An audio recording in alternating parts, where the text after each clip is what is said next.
आप सोच रहे होंगे कि मैं क्या कर रहा हूं। मैं युद्ध की तैयारी कर रहा हूं। वही युद्ध जो ज्वालामुखी की भांति कभी भी फट सकता है। युद्ध वही जीतता है जो युद्ध में व्यतीत होने वाले समय से अधिक समय युद्ध की तैयारी में लगाए।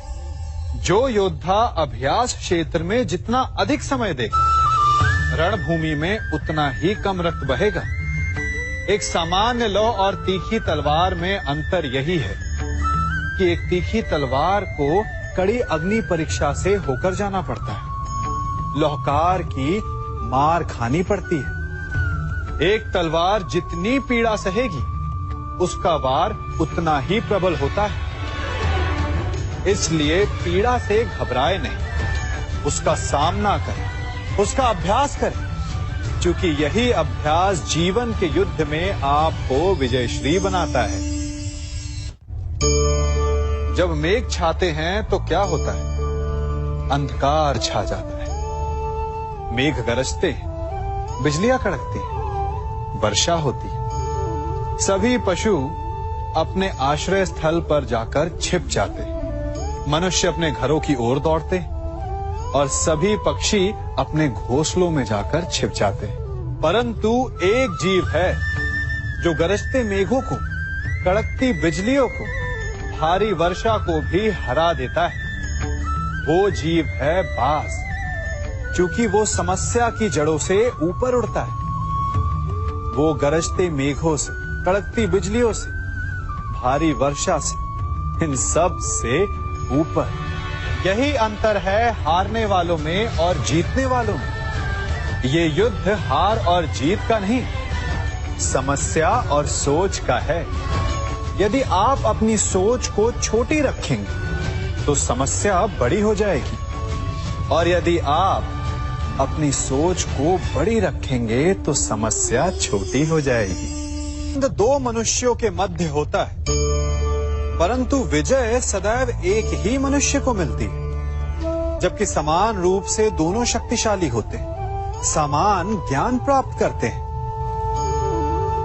कारण दो प्रकार के लोहे होते हैं, एक ठंडा, एक गर्म। कभी सोचा है? लोहकार लोहे को लोहे से ही काटता है, परंतु सदैव ठंडा लोहा ही गर्म लोहे को काट पाता है। और यही नीति मनुष्यों पर भी लागू होती है।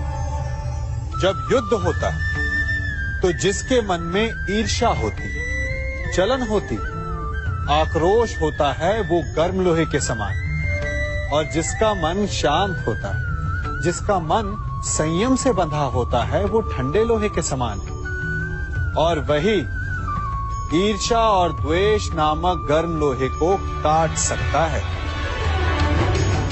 इसलिए यदि जीवन के संग्राम में विजय प्राप्त करनी है तो अपने मन को शांत रखें, क्योंकि गर्म लोहे की भांति ईर्ष्या और क्रोध जैसे भाव को रखने वाला मनुष्य सदैव शांत स्वभाव के मनुष्य के समक्ष निर्बल है। शक्ति ईर्ष्या और क्रोध में नहीं, शांति और संयम में है। सभी बड़े सदा यही कहते आए कि यदि आगे बढ़ना है तो अपनों का साथ दो। सत्य कहते हैं, अपनों का साथ देना ही चाहिए, परंतु साथ देने से पूर्व ये अवश्य पहचान लेना चाहिए कि अपने हैं कौन। क्या अपने वही होते हैं जिनके साथ हमारा रक्त संबंध होता है, या अपने मित्र? अपने वो होते हैं जो हमें सद्कार्य के लिए प्रेरित करें, हमें आगे बढ़ाएं, हमारा साथ दें। और वो जिनका साथ देने से समाज का नाश हो, धर्म की हानि हो, वो सगे हो करके भी सगे नहीं होते। इसलिए जब अपनों की परिभाषा का चुनाव करें तो उन्हें अपना माने जो आपका साथ दे, उन्हें नहीं जो हमें अज्ञान के मार्ग पर ले जाएं। सीमा एक रेखा ही नहीं, एक परिभाषा भी है। सीमा हर किसी की होती है, प्रेम की, धैर्य की, मित्रता की और शत्रुता की भी। और जो सदैव सीमा में बंधे रहते हैं वो सामान्य मनुष्य बनकर रह जाते हैं, परंतु जो समय आने पर सीमा तोड़ देते हैं वही भविष्य बनाते हैं, क्योंकि सीमा केवल आपको मर्यादा में नहीं रखती, आपको बांधती भी है। अब ये आप पर, मुझ पर, हम सब पर निर्भर करता है कि ये जाने कौन सी सीमाएं हमें बांधती हैं और कौन सी सीमाएं शक्ति के नए मार्ग समक्ष लाती हैं। इसलिए सीमाएं तो जो कर सकते हो उससे अधिक करने का प्रयत्न करो, तभी नई सीमाएं बना पाओगे। भाग्य क्या है? जो आपने किया उसे भोगना भाग्य है, या जो आपके पूर्वजों ने किया उसका फल भाग्य है? नहीं, भाग्य वही है जो आपने किया, क्योंकि हर मनुष्य को अपने कर्मों के फल भुगतने होते हैं। इसलिए यदि जीवन में कुछ भी करें तो उस पर अपनी दृष्टि अवश्य रखें, क्योंकि आपके एक कर्म का फल आपका भविष्य बदल सकता है। हम वही बनते हैं जो हम चुनते हैं, क्योंकि वही हमारा भाग्य बनता है। मनुष्य सुंदरता से आकर्षित होता है, उससे प्रेम करता है और असुंदर को देता है। ऐसा होता है ना? क्या आप ऐसा नहीं करते? करते हैं। तो सुंदर और असुंदर की परिभाषा क्या है? इस आकर्षण और विकर्षण का कारण क्या है? कभी सोचा है? कभी सोचा है कि जिससे आप प्रेम करते हैं, जिसके प्रति आप आकर्षित होते हैं, अचानक से उसके लिए मन में वितृष्णा आ जाती है, और जिसके प्रति घृणा होती है उसके लिए एकाएक आपके मन में प्रेम उमड़ आता है। कारण है दृष्टिकोण। क्योंकि सुंदरता आपके मन में होती है, आपके सोच में होती है, आपके दृष्टिकोण में होती है। इसीलिए किसी को कीचड़ में खिला हुआ कमल सुंदर लगता है और किसी को निर्मल चंद्रमा में भी कलंक का धब्बा दिख जाता है। यदि आपको सुंदरता अनुभव करनी, हर पल आनंद में रहना है, तो अपने दृष्टिकोण को सुंदर बनाएं और अपने आप सब कुछ सुंदर बन जाएगा। हम अपनी सोच और संसार की मान्यता के अनुसार अपने विचार बनाते हैं। जैसे सत्य कहना धर्म है, असत्य कहना पाप, सहनशीलता धर्म है और क्रोध करना अधर्म, उपकार करना, जीवों पर दया करना धर्म है और निष्ठुर होना अधर्म। परंतु क्या यही सत्य है? क्या कभी कभी परिस्थितियां इन आवेशों को उल्टा नहीं कर देती? करती है। यदि इस संसार में कुछ धर्म है, कुछ पुण्य है, कुछ महान है, तो परिस्थिति के अनुसार चलना। जटायु स्मरण है आप सबको, वो जिन्होंने रावण पर क्रोध किया था, उस पर आक्रमण किया था। उस समय जटायु का क्रोध पाप नहीं था, धर्म था। इसीलिए अंत में उन्हें भगवान राम की गोद मिली। और कुछ ऐसे भी होते हैं जो धर्म को सहनशीलता समझकर हर अन्याय को सहते हैं और अंत में वो बाणों की शैया पाते हैं। यदि कोई पशु या व्यक्ति अकारण आक्रमण करके किसी निर्दोष के प्राण लेने की चेष्टा करे, तो उसके रक्षा हेतु उसका वध कर देना पाप नहीं, समय की मांग है। क्योंकि आक्रमण भी आत्मरक्षण ही है। यदि किसी दुष्ट की सहायता करने से सामान्य मनुष्य को कष्ट पहुंचे, पीड़ा पहुंचे, तो उसे सहायता ना देना ही धर्म है। अकारण क्रोध अस्वीकार्य है, परंतु यदि क्रोध से कुछ शुभ हो, पाप बाहुभीत हो, तो क्रोध और दंड भी धर्म ही है। संसार का सबसे बड़ा पाप क्या है? असत्य बोलना, हत्या कर देना, चोरी करना या किसी का अपमान करना। संसार का सबसे बड़ा पाप है किसी निर्बल को सताना, और संसार का सबसे बड़ा दंड भी उस निर्बल के मुख से निकली हाय है। आप देख रहे हैं मैं क्या कर रहा हूं? मैं लौह पिघला रहा हूं, और ये लौह पिघलता है इस चमड़ी की बनी धूनकी से निकली हवा से। तनिक सोचिए, एक मृत पशु की खाल से बनी धूनकी इतने कठोर लोहे को भस्म कर सकती। ठीक उसी प्रकार आप चाहे जितने भी शक्तिशाली क्यों ना हो, यदि आपने किसी निर्दोष, किसी निर्बल को सताया, तो उसके मन से निकली हाय और उसका श्राप आपके जीवन को भस्म कर सकता है।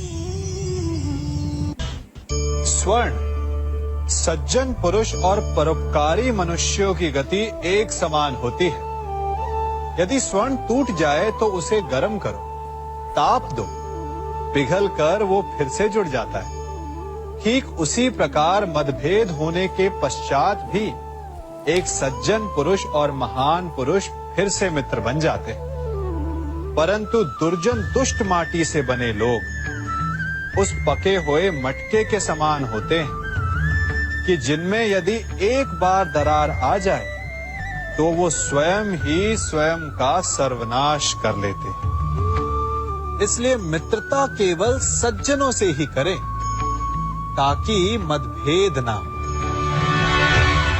दुष्टों का समूह अपना नाश स्वयं ही कर लेता है।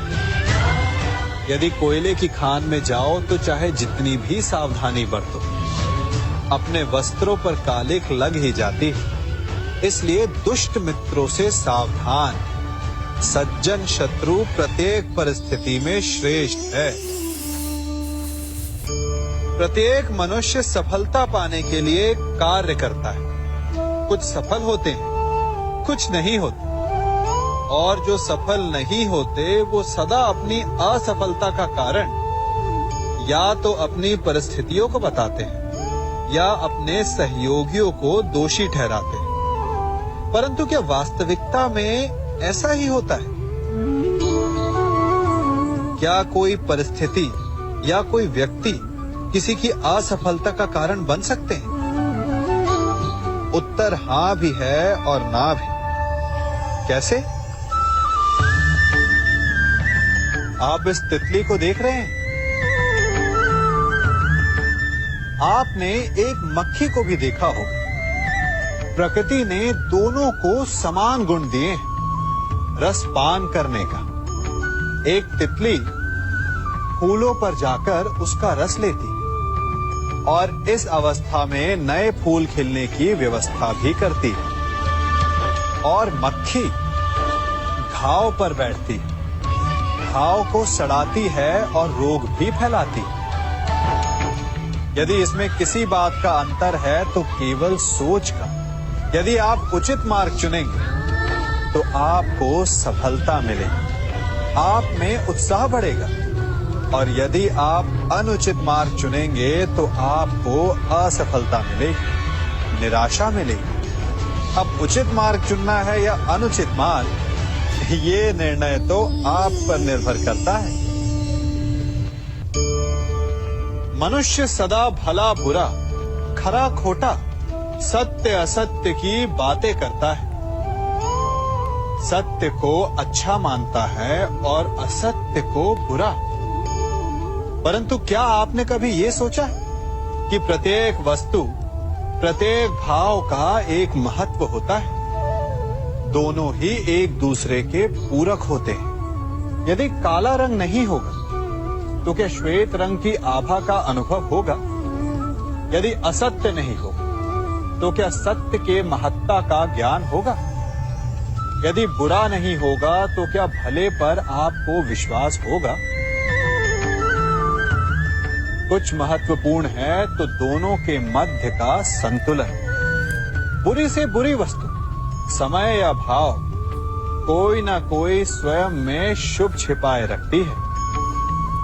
कभी काले गरजते मेघों को देखा है?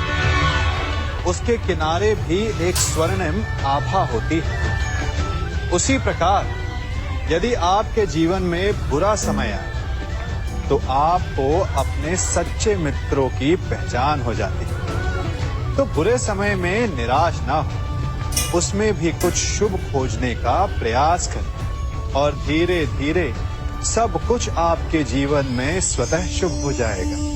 संसार में सबसे महत्वपूर्ण क्या है? दृष्टि या दृष्टिकोण, समझ या सोच? सामान्यतः मनुष्य की दृष्टि और सोच में अधिकतर वो वस्तु, वो घटनाएं, वो भाव श्रेष्ठ हैं जो हमें आनंद दे, और जो हमें आनंद नहीं देते उन्हें हम दुखदाई मान लेते हैं। परंतु दृष्टिकोण और सोच को यदि एक भिन्न कोण से देखें तो परिस्थितियां भिन्न सिद्ध हो सकती हैं। जिस प्रकार भीषण गर्मी हमें सुहाती नहीं, परंतु वही गर्मी सागर और नदियों के जल को वाष्पित करती है और हमें मनोरम वर्षा का आनंद देती है, उसी प्रकार भीषण परिश्रम के पश्चात हमें सफलता मिलती है। इच्छा के पश्चात हमें हमारा लक्ष्य मिलता है। तो सदा स्मरण रखिएगा कि दुख और पीड़ा से भागे नहीं, क्योंकि यही भविष्य में आने वाले सुख का मूल है। जब भी आपने यात्रा की होगी तो अवश्य अपने मार्ग के आसपास कुछ रिक्त स्थान देखे होंगे, कुछ खेत देखे होंगे, कोई ना कोई भूमि का टुकड़ा अवश्य देखा होगा। कुछ स्थान ऐसे होते हैं जहां पेड़ लगे होते हैं, जहां माली बड़े प्रेम से उन्हें बोता है, उन्हें सींचता है। और कुछ स्थान ऐसे भी होते हैं जहां बिना माली के खरपतवार उग जाते हैं, कुछ अन्य पौधे उग जाते हैं। माली द्वारा उगाए वृक्ष हमें ठंडी छाया देते हैं, हमें फल देते हैं, ईंधन के लिए लकड़ियां देते हैं।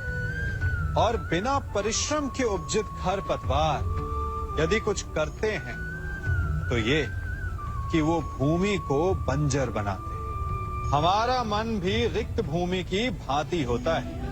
यदि अपने परिश्रम से उसमें सुविचारों के बीज डालोगे तो फलदायक विचार उपजेंगे, और यदि उसे रिक्त छोड़ दिया तो खरपतवार की भांति अनुपयोगी विचार आपके मन को अपना घर बना लेंगे, आपके मन को मैला कर देंगे, उसे बंजर कर देंगे। अब निर्णय आपका है कि आपको सुविचार देने वाला मन चाहिए या कुंठा देने वाला। जल प्रकृति को इस संसार की सबसे अनूठी देन है। वो महासागर में भी मिलता है और मीठे तालाब में भी, वो पवित्र गंगा में भी होता है और दुर्गंध आती नाली में भी। हम तालाब और नदी को सम्मान इसलिए देते हैं क्योंकि उसका मीठा जल हमारी प्यास बुझाता है। परंतु सागर का जल पीने योग्य नहीं होता, इसीलिए कभी कभी हम उसे उतना महत्व नहीं देते और नाली के जल को हम हे दृष्टि से देखते हैं। तो क्या ये उचित है? हमारे संबंध भी इसी जल की भांति होते हैं। जिस संबंध से हमें लाभ ना हो उससे हम दूर हो जाते हैं। कभी ईर्ष्या के कारण, कभी अहंकार के कारण उस संबंध को तोड़ देते हैं। तो क्या संबंध को तोड़ देना उचित है? तनिक विचार कीजिए। माना कि सागर का जल फसल नहीं दे सकता, परंतु मोती तो देता है।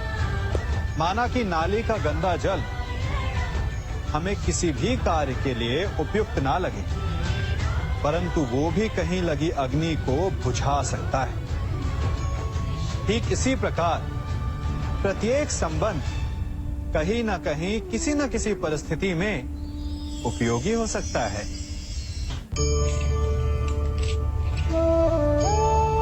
बड़ी विकट समस्या है। मुझे स्मरण ही नहीं हो रहा कि इस गुच्छे की कौन सी चाबी इस ताले को खोलेगी। बड़ी देर से प्रयास कर रहा हूं, परंतु ये ताला खुल ही नहीं रहा।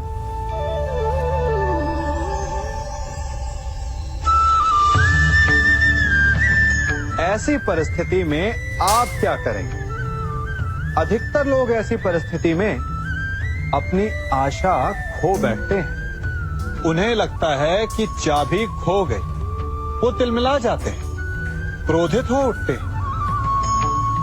परंतु उस समय धैर्य रखें तो गुच्छे की अंतिम चाबी ताला खोल सकती है।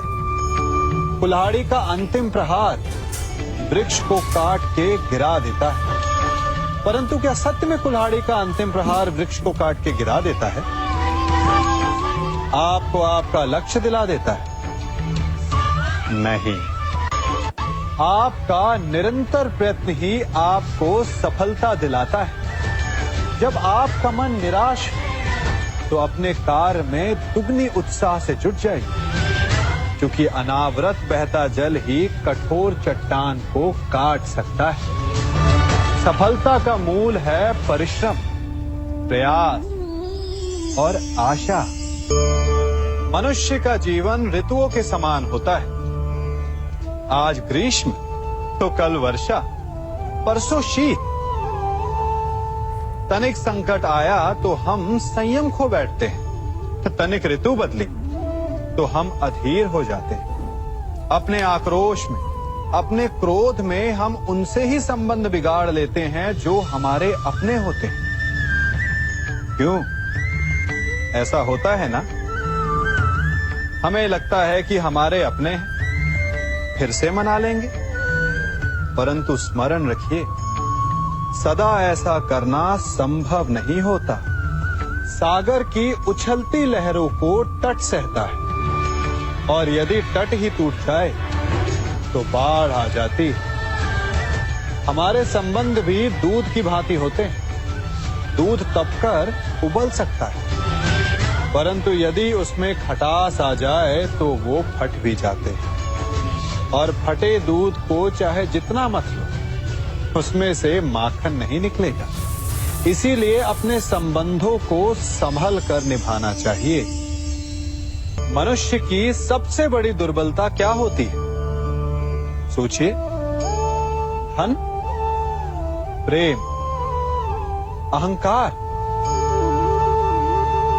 मनुष्य की सबसे बड़ी दुर्बलता होती है उसके रहस्य।